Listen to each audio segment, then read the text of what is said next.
All right, put the primer in. You can see I'm starting to add the color. My color scheme is going to be red, black, and gold. You see in here, I got to get a new battery tray.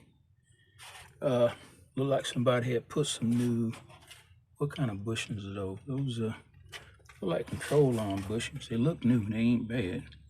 But anyway, this is where we at on the inside of the engine compartment of the S-10.